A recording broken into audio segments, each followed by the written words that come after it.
Assalamu alaikum ji. Welcome back to Wellness at 8. And today we'll be discussing how to overcome or control or even drop our impatience.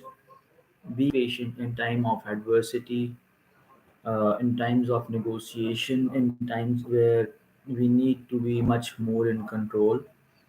A formula or a tip is to just calibrate your level of patience.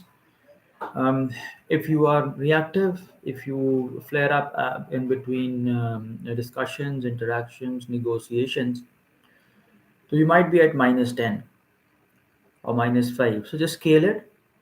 That comes through self reflection.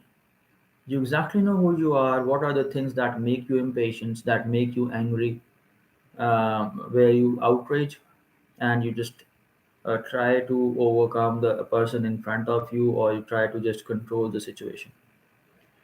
The power of introspection, the power of um, sitting back and understanding why I do what I do has a strong impact on it. And again, it's not a single time thing. One has to practice it. You have to get into the habit of being patient in times where you think you are being challenged.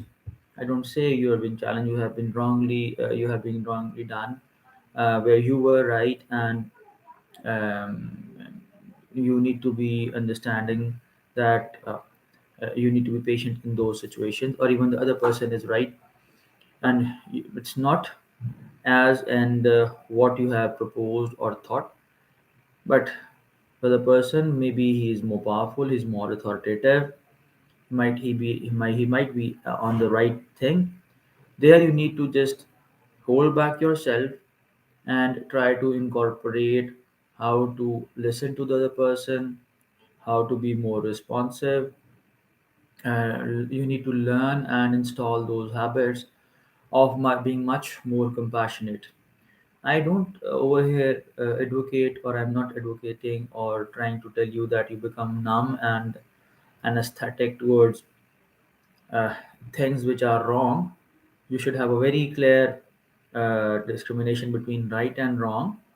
But there are situations in where the person in front of you is probably right, but that is not going in our favor, or what we want for ourselves.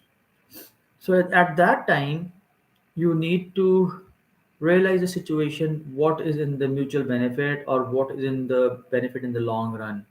Maybe keeping quiet, just not giving your argument, just listening to the person in front of you, listening to the whole thing, understanding his or her perspective, and then trying to decide what is better for both of the people who are in interaction, make you much more patient. So, if you want to install a habit, a very easy thing is to calibrate it, give yourself a scale, reflect upon it, maintain a journal, and suppose if I take it on myself, I might be impatient and I'll rate myself today at 5 or 6, or minus 5 or minus 6. Now I know I have a period of about 3 to 6 months where I need to uplift myself from minus 6 to minus 3 to coming to 0, where I am almost neutral. And then just don't stop over there, just move on towards positive things where you can help other people include your kids, your family, your relationship, your patients, your students, and whoever you are interacting with, and there you become more patient. uh, this has to do a lot with our uh, a rapidly evolving society where patience is very much required. You're traveling to your workspace, you're stuck in a roadblock or a jam, you're in a line. So things over there will help us evolve as a community at large, but it will benefit us and our children and those people who are under our influence. So uh, just try to be well in your try to be able to control your patients. That's for your wellness, for the people who are around you. With this, we'll just end today's session. If you have any comments, please do comment them. Request to share with your family and friends. Stay safe. Join us. Allah Hafiz.